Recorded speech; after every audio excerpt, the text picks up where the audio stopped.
একদম বেস্ট কি যে হইছে খালি লগে দিয়েছি এক লগ দিল গেছে কথা না আরে হাওয়া দে তোর হানা বাজা খাবা পাও এটা কি করবে লাগা নিয়ম করবে বুঝছি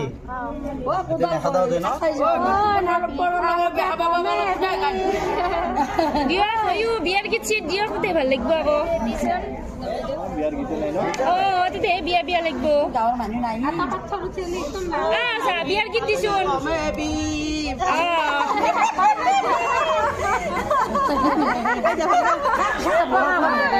নাকি তো দাড়ি কাটে কি বলে না ও দাড়ি না মাঝে মাঝে তো দাড়ি কাটলে যে আমার ও র আরে ভাড়া আছে না ভিতর আমি বিয়া রাখি গেছি বিউটি পার্লার হ্যাঁ তো না করবি কি দিয়া অনেক খাবার রাখবো